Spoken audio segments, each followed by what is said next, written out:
Welcome to IT Pro from ACI Learning. Check out IT Pro's binge-worthy content on ITPro.tv. You can get a personal membership that provides complete access to all the ITProTV courses, with or without practice exams and virtual labs. If you're part of an IT team, you'll want to check out the ITProTV business page, which offers a tour of the Pro portal used to maximize your team's investment in training. Use the promo code WEBINAR30 to get 30% off a personal membership. Now, here's Edutainers Bryan and Anthony Sequeira. Well, hello everybody. Thank you for tuning in to another great webinar here at IT Pro from ACI Learning. I'm going to be your host, well, co-host really, Bryan, edutainer at IT Pro. And well, I'm here with Anthony Sequeira, a good friend of mine, as well as an edutainer likewise. And well, what are we here for? We're here to answer your questions about getting started in IT. So if you have a question, there's that chat room, post it in chat, and we want to hear from you.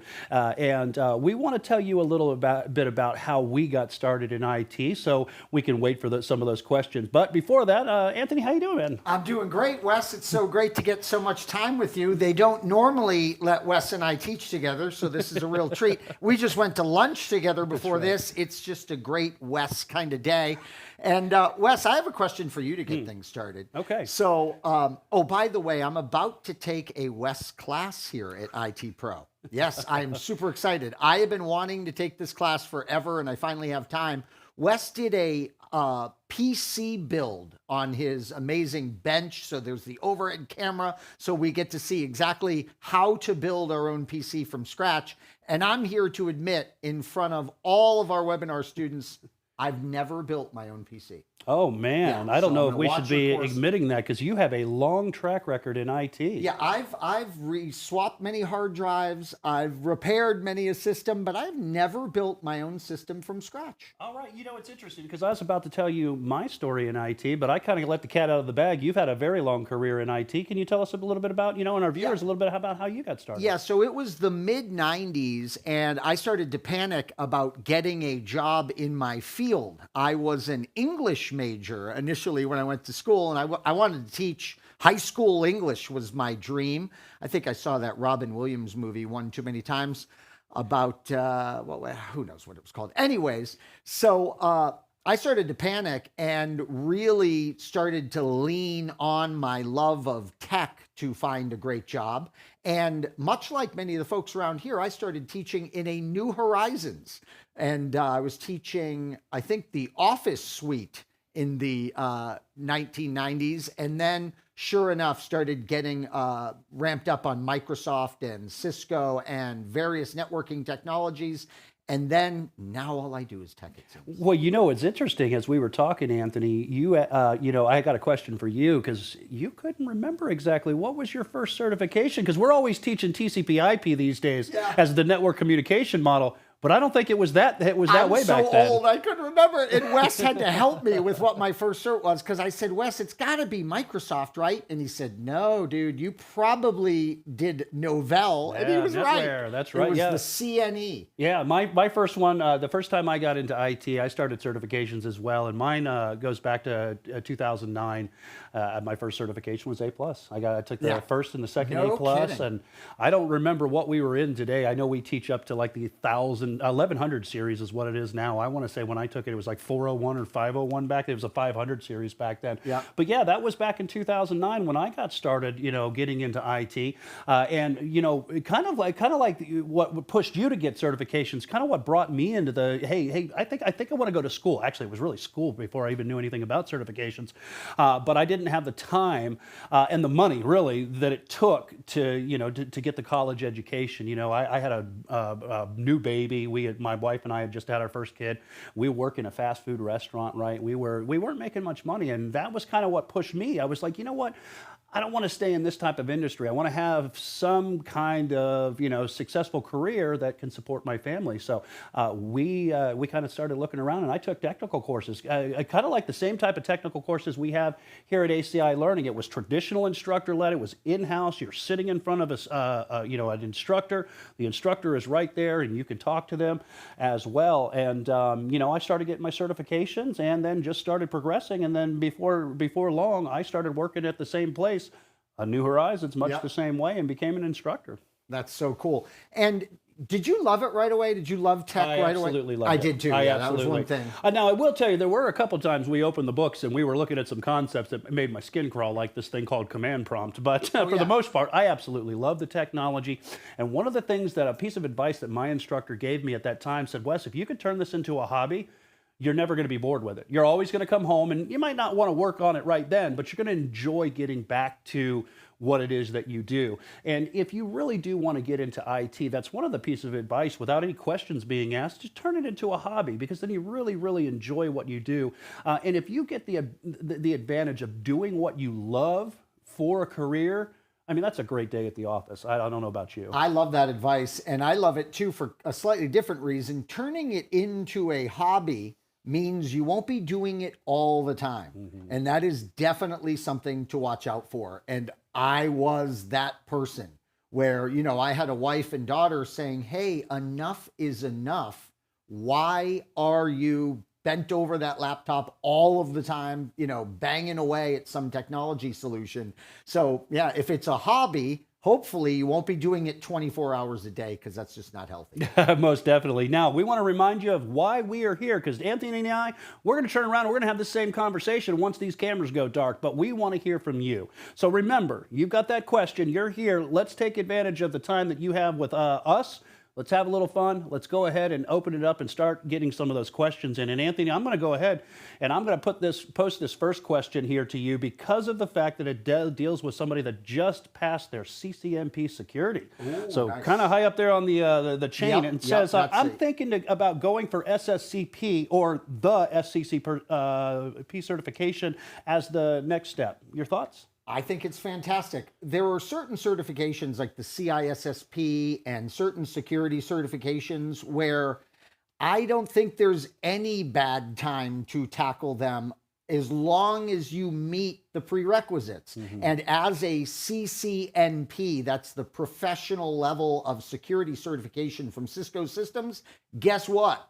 You meet the prerequisites. So yeah, absolutely. Jump in to that CISSP. If you feel it's time, if you're ready to mentally undertake that, go for it. There you go. Very good. So there you have it. For somebody that has been in the Cisco world probably ever since they cornered the market. Yeah, it's been a long time. Yeah, sure. Since I've been doing Cisco, for Yeah. sure. You know, and some of the other thoughts that I have just about getting started in IT, one of them that I definitely would say is treating it like a hobby, so you thoroughly enjoy what you do. You just really have to like technology. The other thing I would say is that if you don't have a lot of experience, that's okay. There are a lot of things that we didn't have 15 years ago. And again, I'm picking on Anthony's age here, and I apologize Oh, the way no, this no, sounds. I'm but old. Everyone I knows. do remember when you and I were talking about setting up lab environments, and you literally had to string 15 computers together if you wanted to have these big complex labs. That's a lot of money that you have to spend. Well, you don't have to do that. We have lab environments right here. We have sandboxes from practice labs that give you the whole type of infrastructure that you could get in there and you could get some hands-on training. And that's another thing I encourage you to do. If you have the ability, create your lab environment. You can get the hands-on skills that you need, or maybe you don't have access to some of the components that you could build, which are freely available. That's where we can help you here at ACI Learning. Remember, we've got our sandboxes and our practice labs that actually builds the environment that you can test bed to help get the hands-on training, so it's not just a bunch of theory that we're talking about, but you can actually see the technology in action. Yeah, it is amazing. You talk about Cisco. There are literally million dollar deployments that are now free of charge for us to lab. Now, thank goodness, right? Because Cisco realized what student out there has an extra million laying around to purchase practice gear.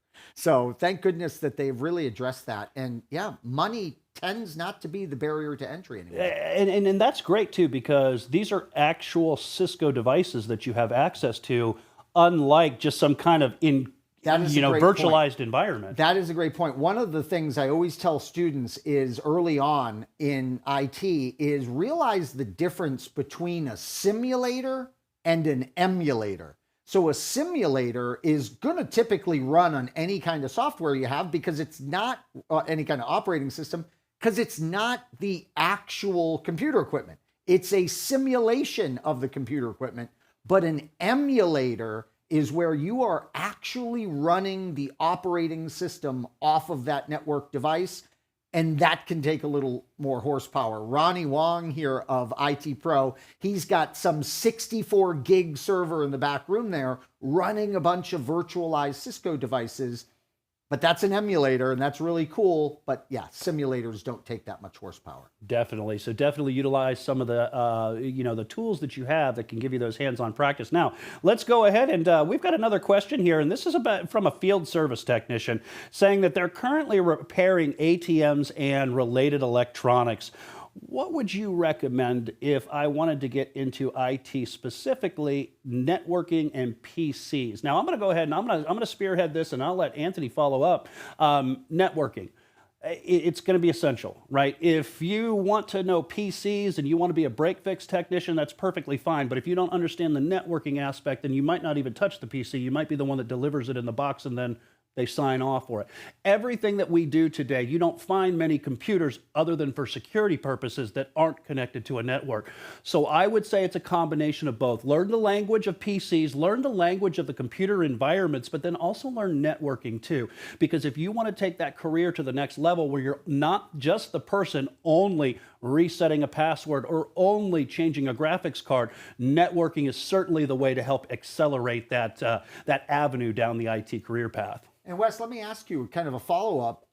Network Plus, you're a fan, I would imagine. I am too. The Network Plus of CompTIA, I think, is a dynamite cert that anyone should get if they're going to be around a network. And to your point, who isn't around a network now? Yeah. In today's day and age, it's few and far between that you touch any computing device. I don't care if it's your refrigerator or your TV today. At some point, it's connected to the network. So really understanding the network protocols, being able to speak the language is going to set you apart. Being able to have that conversation alone with somebody who knows that conversation on the other end could be very impressive, especially on a resume or your CV. So I would definitely look at doing things like vendor neutral, like vendor neutrality when it comes to the certifications in PC and networking. And I can say CompTIA, but then I would go for a vendor specific. Then you actually, once you get those CompTIA certifications, A+, Net+, and Security Plus, you're at a nexus point. I would then start looking at, hey, what vendor would I like to maybe look at? Would I like to look at the Cisco's? Would I like to look at the Microsoft's client, server, Azure, you name it, right? Do I want to go into AWS, right? Then you can start focusing on the specifics of whatever particular vendor you want to go into. I love it. And, networking is so critical too in cloud. You'll see a lot of students they'll say, oh, cloud in cybersecurity, they're so hot right now. So they launch headlong into those fields of study without the background in networking, without the background, maybe even the components of a PC. And I'll tell you, it is a disadvantage. So try not to skip foundational information that can really help you.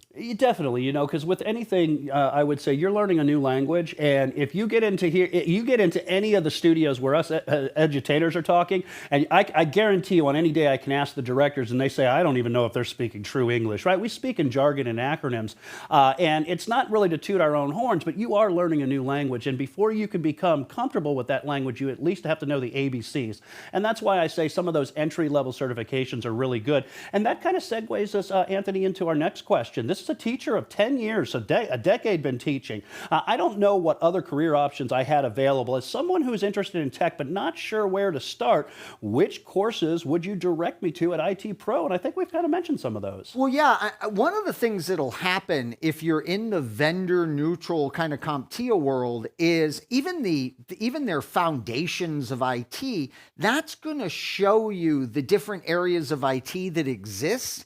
And I would be really on the lookout for what really excites you. I always think of Daniel, one of our edutainers here. Daniel was excited by cybersecurity. And to this day, I don't think that guy gets excited about much else in tech. So he found his niche, and that is awesome. I'm a bit different where I don't really have a niche anymore. I love DevOps. I love cybersecurity. I love cloud. I love traditional networking. I just kind of don't have this one thing any longer that I'm super passionate about. But that's part of the beauty of this career. you can have a great career and not have a niche like I do, or you could have a great career like Daniel does and have a niche. You don't have a niche anymore. No, it's kind of around all around the board. I kind of just like technology. You love whatever you're teaching that much. Yeah, no, I just love teaching people too. So thank you very much for taking the time to ask that question, and hopefully we've helped you out. Keep in mind that we do have in the library, like for instance, CompTIA. You mentioned the foundations, the IT fundamentals. Keep in mind that's going to give you a broad range of just really what you would know if you just want to be in the industry. If you go with something like CompTIA A+, please do not overlook the fact that it's not a very complex when it comes to the depth of knowledge you need for A+, but they're going to give you a large portion of the IT landscape. So it's a real wide in how much it covers, but it should give you it will give you what you need to become a competent help desk technician should you be inside that type of role. Now, moving on, here's another one, and I'm going to leverage some of your security training that you've done on this one, because this is a blue team or red teamer question. This is coming in from LinkedIn, and it says, is red team or the blue team easier to get into? And that one I think is kind of up on the wall, right? So red team, for those of you get the jargon here, the red team is the ones that perform the attacking. The blue team, that's like your IT security staff, and they do the defending. Now, my first thought is with a red teamer, you only need one point of entry, and you're potentially done what you're supposed to. With the blue teamer, you need to protect everything. But which one's easier to get into? Security's not very easy to get into to begin with, just because you do need a level of experience, you need a little bit of a tenure, and you do need some certifications under your belt as well. I think that one's it's an interesting question. Mm-hmm. The blue team is more spelled out. It's more like, okay, you're going to be studying the firewall tech, the intrusion detection and prevention methodologies. You're going to be learning about zero-day attacks and how to prevent those with shared intelligence, typically cloud-based. It's more structured. The how to attack, how to pen test, of course, we're structuring that education for you, but it's a little more Wild West, right? Mm-hmm. It's a little more like, wow, you're going to be playing with these tools and these things. So I would say, for me, blue team is an easier starting point, but, and the word easier is tough too. Because, sure. Look, if like Daniel prefers red team things, mm-hmm. so he would always feel the blue team stuff is harder because he doesn't like it quite as much, right? Sure. So again, I think it does come down to what your passion is. Absolutely. Just remember that, with security in general, to get into a security type field, it is going to be important to have have that knowledge under your belt, potential certifications, and don't overlook networking. When I say networking, I'm not talking about TCP/IP here. I'm talking about getting out, rubbing the elbows with the people that are in the industry. That's also something that's not just the certifications. In fact, if we're talking about Dan, if you talk to Dan, he's going to say that 80% of it's going to be networking. It's about who you can communicate with and having that large pool of people that not only can you learn and glean from, but that you can reach out to in the industry and get some help. You don't have to go it alone for sure. So thank you very much for that question. Another question coming up, and this one's coming in from Facebook, says, does CompTIA still hold merit in today's job searches? Is it worth its investment? I'm going to go ahead and answer this one, and I'm going to say yes, absolutely. The reason I say that is because you need to be able to speak the language of IT, and one of the things that they do a pretty darn good job at is trying to stay vendor neutral. It gets hard in some areas, like for instance, cloud. Cloud is a very vendor-specific technology, but for their core foundations, they teach you the language of IT. So in that aspect, I believe that they're still very relevant, but it depends on where you are in your career as well. Yeah, I'm a massive fan of certification, so you're not going to get me to say anything about any of these certs losing their value. I've never seen it. It almost killed me. It was so difficult achieving the Cisco Certified Internet Network Expert certification. And year after year after year, I hear people saying that is losing its value. Guess what? I'm here to tell you that is talk from people that don't have it. Yeah, from people that gave up on acquiring that cert. They're the ones that are saying, oh, it's not valuable anymore. That's just crazy talk. Can you get your ideal job without possessing a single IT certification, well, I'm sure you could do that. But is it going to be easier? Is it just, does it make a lot more sense to do it with a well thought through certification plan? I mean, that was the way I went, and that's the way I strongly endorse. You know, Anthony, I couldn't agree more with you, because I started out, I told you, my very first certification was A+, and it's what got me here today. So don't overlook it. And I'm not just saying CompTIA. Remember, there are other vendor-specific ones as well, too, that you can also look at, too. So if you decide that, hey, maybe you don't want to do vendor neutrality, but I would definitely look at doing those foundational certs from CompTIA for sure. And I love what you said earlier, Wes. Imagine it's what you do with it that really matters. Wes earlier said, like, start at CompTIA, then go into a vendor-specific thing. Imagine your potential employer when you look at them and you say, you know, I started with the CompTIA Net Plus, and then I really got interested in that networking and that plumbing of the infrastructure. So then I did the CCNA and the JNCIA. You did the Juniper and the Cisco. Your employer is going to know how serious you are about this, because the average candidate's going to walk in and say, I passed Net Plus, give me a job. So certs are really powerful. And you know, I did have a career concierge, a coach, tell me one time when I was looking for a job based on certification, said the certifications alone might not get you into the job. What they start to do is reduce that pool size from people that they're potentially going to ask. And the higher the level of the certifications, the smaller and smaller that pool of people that they have that they feel are competent to be within that role. So every bit does help for sure. All right, we got another one coming in from Zoom. Says, I have 25 years of computer experience and I'm studying Network Plus. Can I start with Net Plus and then take A+? Is there a best order to learn from? Wow. Now, Wes, you know the CompTIA world so much better than I, but my initial thought is, why A+? Yeah, that's my why thought. A+? This candidate does not sound like they need A+. I would say that same thing, just based on where you are at right now. If you took A+, so the way they go, A+, Net Plus, and Security Plus. A+ focuses on a little bit of networking. You get into Network Plus, I know it's probably obvious, it's all networking, a little bit more security. But then when you get into Security Plus, it's less networking and all security. So do you really need the A+? All right, because the reason I say that is because A+ is a lot of specifications, standards, and stuff like that. But if you've already been in the computing industry for 25 years and you want to get into networking, there might not be a purpose for A+. And the reason I say that is I don't go to somebody who, I don't go to a dentist and ask for their high school diploma. No, I want to see the doctorate degree that's on the wall. That's more important to me. You write that higher level degree. A+ is a good stepping stone for somebody that doesn't have the vocabulary, for somebody that doesn't have the tenure like you do and have had that tenure and you can speak that language. So I would encourage you to just, like Anthony said, just double check, make sure you actually need to invest in A+. You might just be good just going from A+ to Security Plus, or I'm sorry, Net Plus to Security Plus, or from Net Plus then going right into Cisco or something like that. All right, so next one coming up here, looks like we've got a couple more here, a couple more questions here, but I tell you what, we want to remind you again why you are here. Keep in mind that we're here to answer your questions, so if you have those questions, put them in chat, and we will answer them as they come up.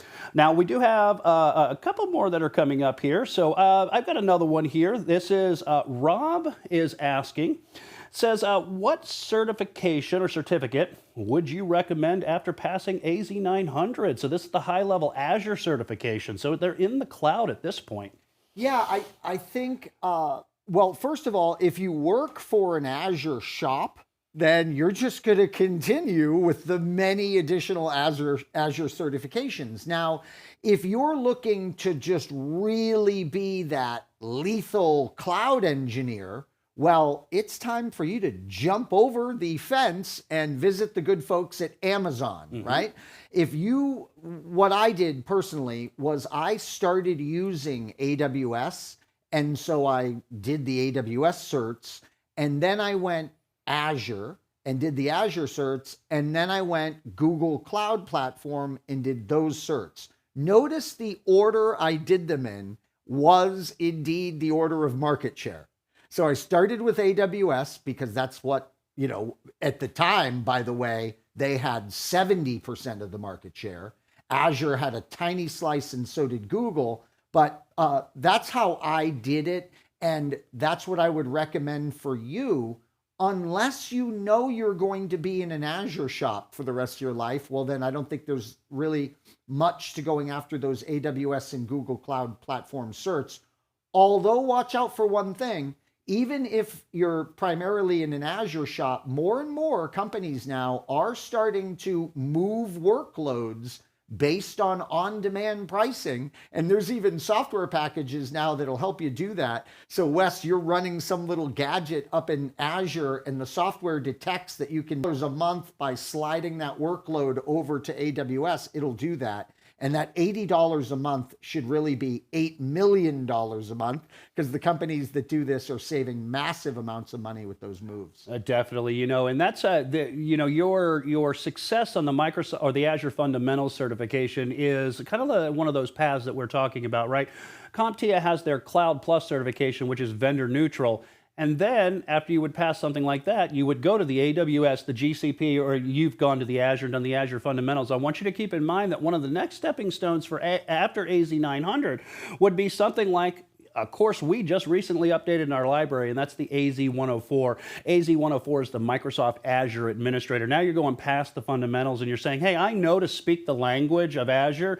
I know some of the DNA of the services, but now I don't need to just explain it. We got to be able to get our hands on it. We need to configure it. We need to deploy it. We need to manage that infrastructure. So that would be my next recommendation to you. You just got out of the AZ 900. That's the fundamentals of Azure.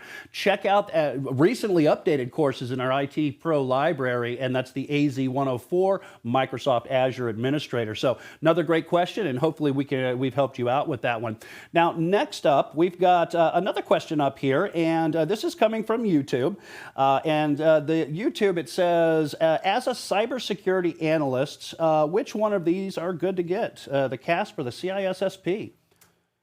And I can kind of answer that while you're thinking if you want. I mean, CASP right away speaks to the more day-to-day of what that individual is going to be doing. Yeah. But I mean... So CISSP is one of the highest level security certifications, but it's really for the managers, right? Yeah. It's not for the people like Anthony's alluding to, the boots on the ground, right? Like your pen testers, you maybe criminal forensics analysts and stuff.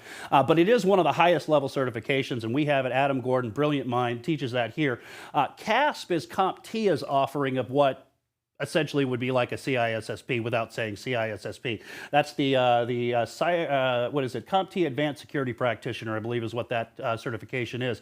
And you have to have under your belt a good bit of tenure. It doesn't mean that you absolutely need it, but it is definitely required, because those are two very, very tough exams. And remember, when you pass the CISSP, you don't necessarily become a CISSP right away. You do have some other qualifications that come along with it.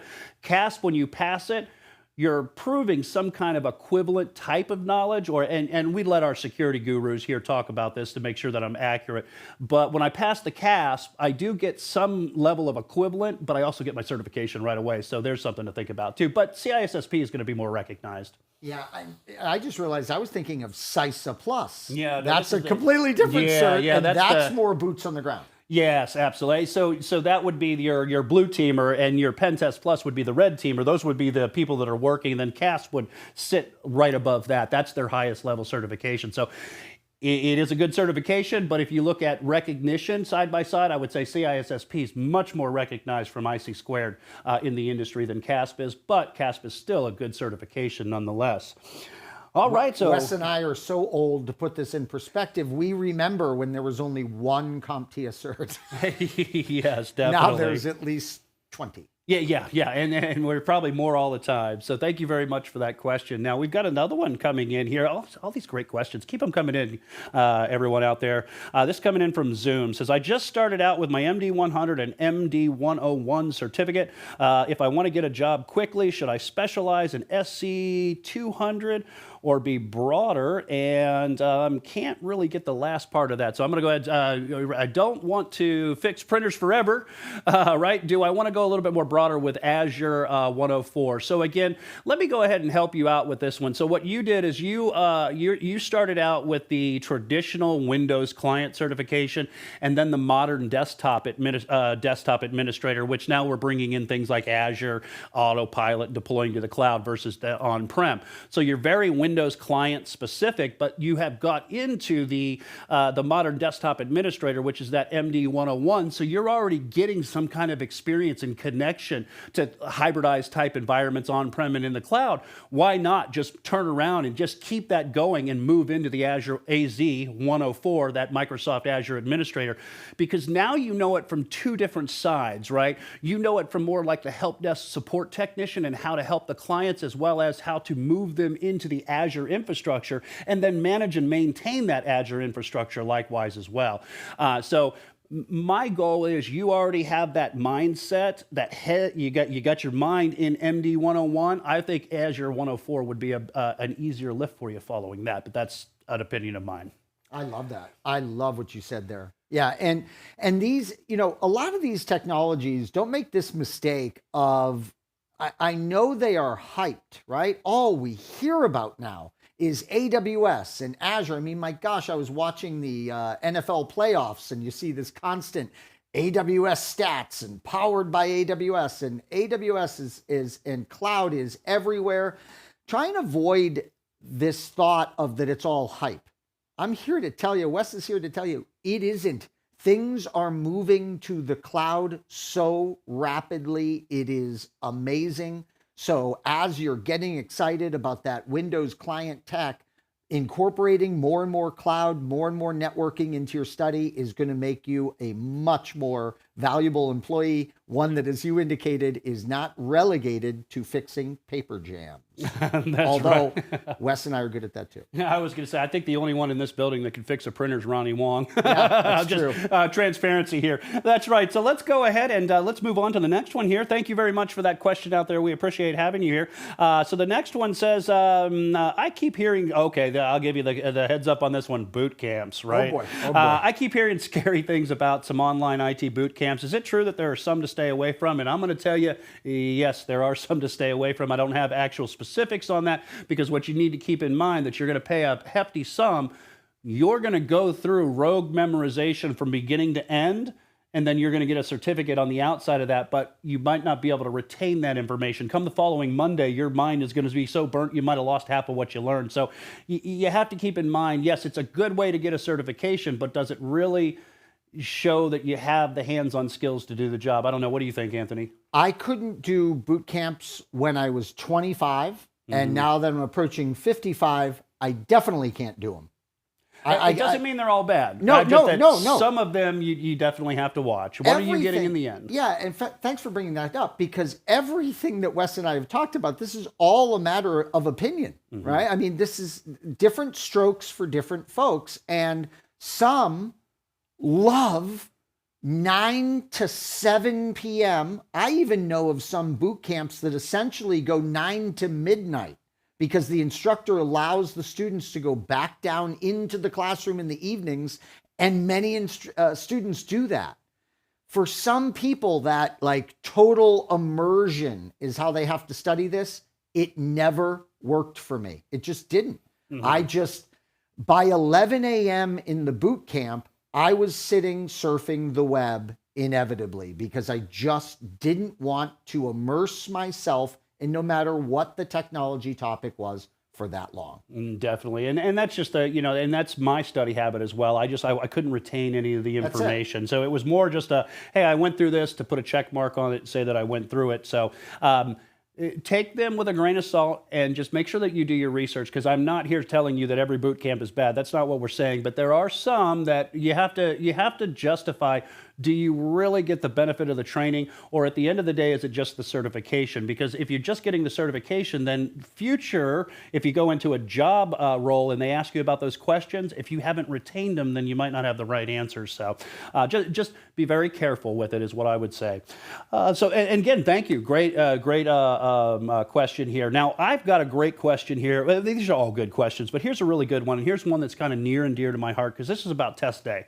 All right. All of us edutainers, every one of us that are at IT Pro, we have sat the exam, what I call the hot seat, the exam booth many and many a times. And I don't care how many exams I teach or take, not teach, but that too, but how many I take.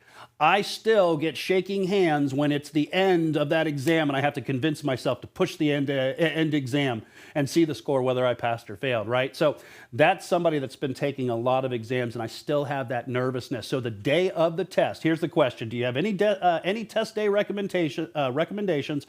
I take the 11:01 at the end of the month, all right? I have pre-test day and test day recommendations. Pre-test day. Take 3 topics that you don't know and study only those 3 topics, because if you study those 3 topics, those will be 3 chances that you have to get additional questions right on the exam.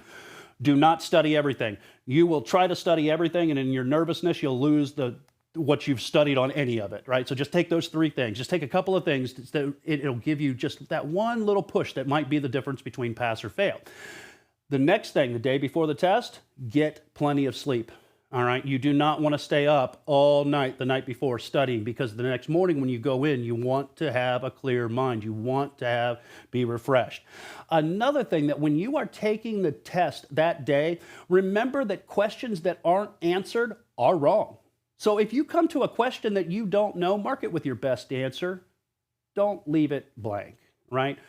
Read the question. Make sure you understand what the question's asking you, because I don't know about you, Anthony, but I'll tell you what, these little conditional words, if, best, not, least, most, right? They can trip you up, and they can change the context of the question. Out of these, which is the most likely to be the answer? Out of these, which is not the answer, right? Well, that changes the context of the question. If you kind of just breeze through it, you might know the answer, but turn around and get it wrong. So remember to read the question, understand what is happening, what is the question asking you, and never, ever leave a question blank. At least give yourself a chance to get it right. Yeah, I love all those tips. One of the things that I do, I just make sure I stay right in my routine. So Wes alluded to it, this whole thing of let's stay up and study all night for the exam the next day. I find cert exams tend not to work like that. So that may have worked in high school or college, but it's not going to work for these exams. Just try and stay in your routine. Build that study tracker. Study as you go. If you're in a class here with Wes is going to be telling you exactly, and I mean exactly, what you need to do to pass. And remember this too, it's not a race. I'll talk to someone and they're really stressed out about their upcoming Network Plus, and I'll ask them, why is it next Monday? And I got to get it done. Well, boy, it sounds to me like you really could have used another couple weeks of studying, because you're in a huge panic about passing this thing. So most definitely. So thank you for that. And again, remember, you can do this. Nervousness, it still happens to us today. Try to fight those test day jitters, and remember, get some sleep. Don't go in hungry. Make sure you have plenty of water before you go in, so that you're going to give yourself a chance to do the best on the exam, so that you have the outcomes that you want. We know what the outcome is, right? The outcome is that you want to pass. Now, we're going to get into another question here. It's another great question. We talk about kicking off 2023. I can tell you that this question has been kicked around the office a lot, and I'll tell you some of the things that we mentioned about it. So Wayne from Zoom says, the IT tech field is always changing. How do I stay up to date and employable? All right, this is something that has been thrown around the office and multiple offices in the places that I've taught. Are you a lifelong learner? Because if you're in IT, you're a lifelong learner. So there's no separation of the two. If you're going to be in IT, we know IT changes. We know computers change. We know technology changes. If you want to be in this field, you have to be willing to be a lifelong learner. So as those changes come, you learn and adapt to whatever the industry is doing. What do you say, Anthony? I completely agree. completely.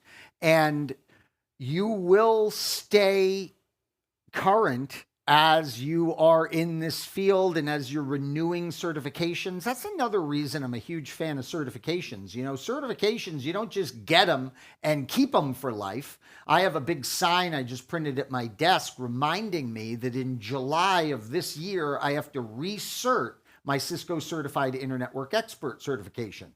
So in that recert process, I will be learning new tech that either Cisco is inventing or supporting. And so the recertification process is going to keep you well abreast of changes in the industry.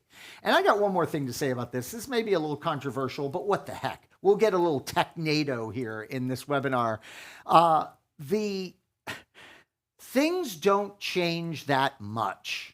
Okay, so yes, we are going to be lifelong learners, as Wes alluded to, but things don't change as much as you might think. One of my favorite t-shirts that someone wore here last summer said, the cloud is just someone else's computer, right? Mm-hmm. So things don't change quite as much as you think.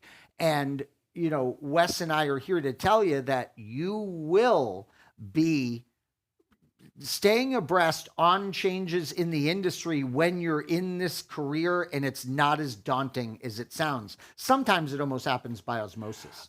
Absolutely. Let me give you an example where that's personally happened to me. Active Directory. Active Directory is a beast of a technology, right? And we're not making any money by saying that, right? It also comes with its complexities and headaches too. But for some of the main components haven't changed since Server 2000. 2003, 2008, 2000, and I can count sequential numbers. We're up to 2022 now, right? Yep. So there are certain components and aspects of that technology that have not changed in 22 years, right? Now, there definitely has been some. I mean, that's technology. So I don't have to go back and learn those things again. Those things that I already learned in that past certification that are still relevant now, if I still need to be questioned about them, I should already know them. It's going to make it that much easier. It's not easy the first time because you've never taken the questions on them, but you'll start to see some of the same technologies, right? At the point that you know an IP address, I can ask you 5 different exams what an IP address is, but because you've seen it so much, you don't have to learn it for the first time. So remember, there's going to be some stuff that you're going to bring to the table in your career. So don't think, back to Anthony's point, that just because you're a lifelong learner, that means you're learning a metric ton of every new concept that comes out. It might just be like, hey, we're just learning the new stuff. The old stuff hasn't changed. And again, back to Anthony's point, it hasn't changed in 20 years. So that makes it a little bit easier for you in your endeavors.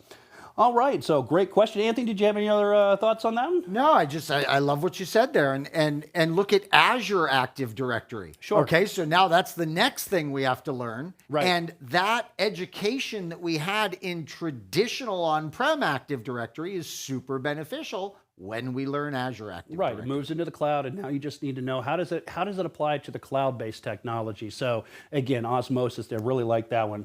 All right, next one up. Thank you very much out there. Appreciate it. So the next one's coming up here, and it's saying, I'm seeing a lot of universities advertising cybersecurity and network degrees. Do degrees and certifications hold the same value? I'm going to say, well, yeah. It really depends, right? It depends.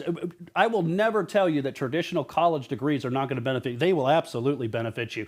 A bachelor's in science is a bachelor's in science. A bachelor's in some kind of computer engineering, that is a very, very good thing to have. One of the things that I will tell you is that you will see a lot of job offers. If you go out to places that are looking for hiring companies, you will see that they will say, sometimes they will require a 4 years bachelor's degree and relevant training.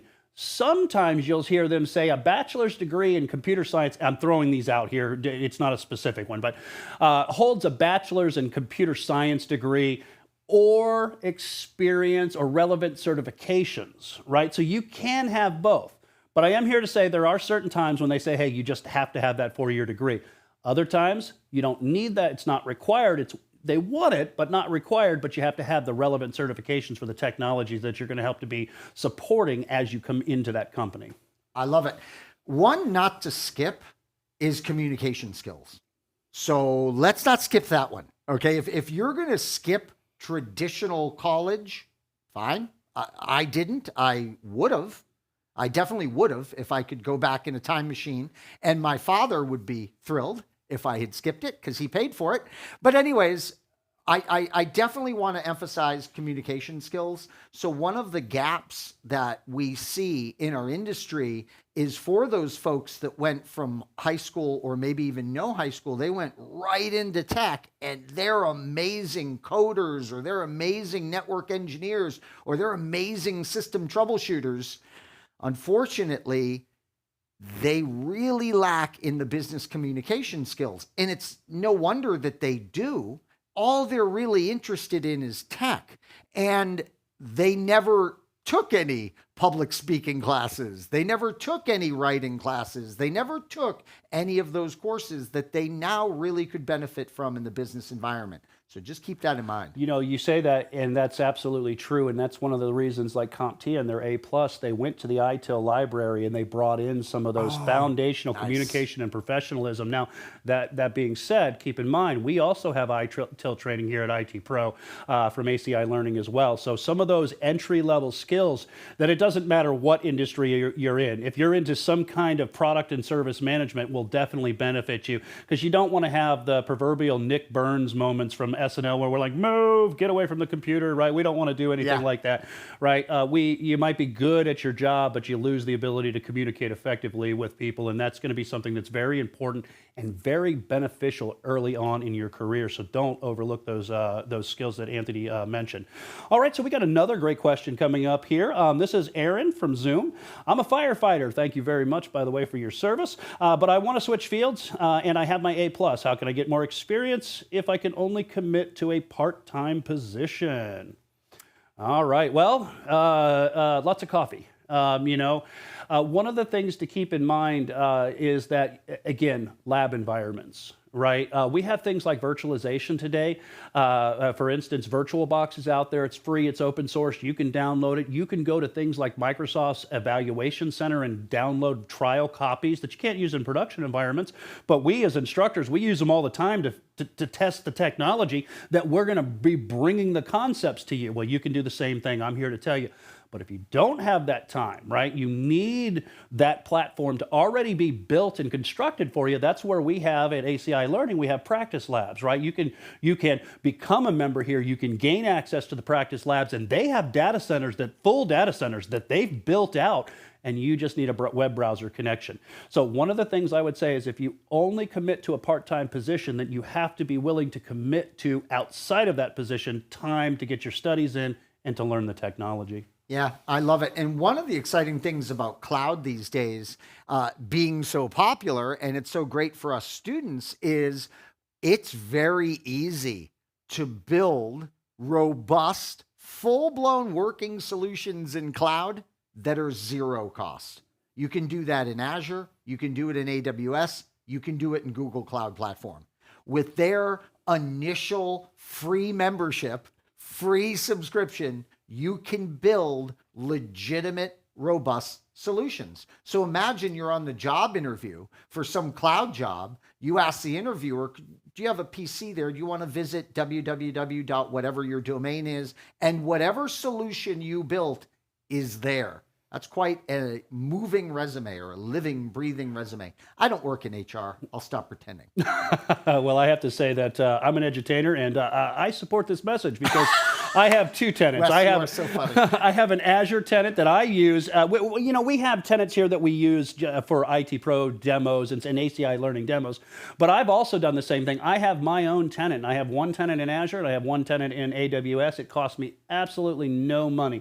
The only time I think it cost me like a 50 cents is because I didn't pay attention to what I was doing. But other than that, it costs you no money, and you can gain full access to the environment that you're working with, though. So thank you very much for that question. We definitely appreciate it. All right, so Victor, you have a question coming in from LinkedIn. Let's see if I can help you out here. I'm in school for cybersecurity and CCNA. It sounds like you, Anthony. Yeah. So it says for cybersecurity and CCNA would count as a class credit. Should I get a CS cert, or would focusing on CCNA be better? Well, again, as Wes and I have discussed, networking is the plumbing. It is the foundation of any system. So you just cannot go wrong studying the heck out of networking. Mhm. And therefore CCNA, a Cisco specific look at the network, but don't forget about that Network Plus. Definitely, it's a cert that I remember taking like it was yesterday, and the whole time I was preparing Network Plus, I just thought, and of course I'm biased because networking is my true love, but really, no, it's an excellent cert that is teaching you technology that impacts every other segment: cybersecurity, cloud, DevOps. It all relies on that network. Absolutely. And by the way, the shout out from Victor is, you are the greatest CCNA instructor ever. I don't know if you've seen that in the question Well, there, he by the hasn't way. seen Ronnie Wong, because I prefer Ronnie Wong, who goes into a higher level of detail than me. Awesome. Thank you so much, Victor. We appreciate you joining us and bringing in that question. All right, Henry's coming with another question here. Says, I have experience in customer service and have the CompTIA Plus, but don't want to work for an IT help desk. What types of positions should I be looking for? Wes, everyone hates the help desk. That's right. I loved my help desk job. Yeah. Am I the only one? No, I have to say that's where you really should start. I loved it. Because you have to deal with customers, and it gives you a good ability to at least get your foot in the door. So I have a friend, and that friend was a master server technician, and got tired of working on the servers and wanted to get out of being just a break fix. I say just, but master break fix technician, and said, the networkers, the servers, that's where I want to be at. So did exactly kind of what Anthony's done, and just studied Cisco hand over foot and moved into those positions. So don't overlook help desk. I know a lot of people maybe put it down because they don't want to start there. And if you don't want to start there, this is certainly your future, and it's your decisions that you make. And of course, surround yourself with people that support you in that decision. But I wouldn't overlook just help desk. And keep in mind, it might be something where you go into, if you do go into a company, you say, hey, I want to start at help desk, but I need to be moving on, and that I'm willing to take the certifications to do it. That's a good point. One of the reasons I loved my help desk gig was there was a system inside that job. It was all pre-built where I was advancing. So I wasn't stuck just dealing with broken CD-ROM drives or broken printers. I was advancing in what I supported. And I'll never forget, to this day, I know Microsoft Project really well. And it goes all the way back to the help desk. I was the only one that would support it on my floor. So the help desk it doesn't have to be the hell that you hear it is. And if you are stuck in a help desk job that is hell, well, there are other help desk jobs out there. It may be time to make a change. Yeah, definitely. Just remember, you've put in the time and the money and the effort to, get into a job you want. Make sure that it is that job that you want. And if it's not, it's something that you should research heavily before you get started, because you don't want to put the time and the effort in then just to get into something that you don't like. That's never what we would recommend. So thank you very much for that question. All right, we got another one here. Ryan. Ryan's asking, where do you recommend finding a mentor and a career coach for someone that's trying to break into IT? I'm a career transitioner who already has a non-IT bachelor's degree. I tell you, networking, and if I haven't said it enough, networking. Now, again, we're not talking TCP/IP when I say networking. I mean literally finding conferences. You have, believe it or not, you probably have more technical conferences in your local area than you really think. Maybe there is, some of them are a few miles to get to, but anytime you can connect with other people who are already in IT, let me just, for instance, Anthony's been in IT, in Cisco for 30 years. If I had a Cisco question, I'd kind of be a fool not to say, hey, Anthony, can you help me out with this, right? So when you get into if you're trying to get into the industry, find other like-minded people. Get out there and network. Go to a conference. Go to a presentation, a keynote speech that might be happening in your local area, and talk to people. Remember that you've got people out there that are on YouTube. You've got influencers out there that have been doing this for a long time that can also help you out as well. You can find those mentors and those coaches, but it is important that if you have a mentor or coach, that they've kind of laid some footprints in the sand before you, so that you can be sure that you're getting the right advice. I love it. Yeah, one of my mentors I met online in the Cisco forums. So So we were frequent posters, and then we like started communicating in email directly, and then we met up at the conference, and now we're lifelong friends. So yeah, it really is something that you'll want to investigate, because this guy that I'm describing, Jerry, him and I have helped each other over the decades countless times, and it's just great to see him at conferences now. So yeah, if you are in a post-COVID work from home, there are no conferences you can attend, I would definitely start looking at forums, moderated forums that are maybe sponsored by an industry giant like a Cisco or an AWS or what have you. In those forums, you will discover people that live there because they're so passionate about the tech, and that can be a great way to find a friend. I know it worked for me. All right, very good. Thank you so much, Ryan, for that one. All right, so we've got one here coming in from Daniel. Daniel says, okay, Daniel, I'm gonna let you have this one, Anthony, because there's a lot of acronyms behind his name. Says, I want to switch my careers, and I have my CCNA, AWS Cloud Practitioner, Security, and CISA Plus, as well as IC Squared CC, but now I need real-world experience. What is the best way to break into this industry?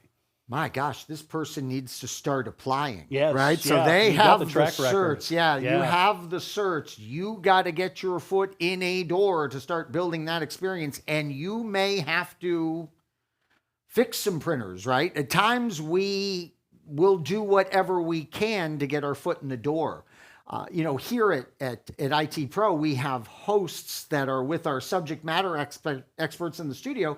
How easy would it be for one of those hosts to go out, get certs, and start practicing with this tech and then becoming a subject matter expert? Not that hard. So sure, you might not be doing the ideal job that you want to be doing when you get your foot in the door, but at least you'll get your foot in the door, because you certainly sound like you have the certifications behind you to start working in this field. I was working in the field when I decided to spend all of the money and all of the time to get the CCIE certification, which is considered like the PhD of networking. It was certainly difficult to get, but notice I was working in the field. So I would have never even considered that certification without being in the industry. So we need to get you in the industry as quickly as possible. And again, Wes and I's email addresses have been posted. If there's anything we can do to help you, we're certainly going to try. Absolutely. And we definitely want you to reach out to us. Well, everybody, we've had a great time taking the time to answer your questions. And we would like to see you in some upcoming webinars as well. So on behalf of myself, Anthony, IT Pro from ACI Learning, tune into the next webinar. And until we see you, take care.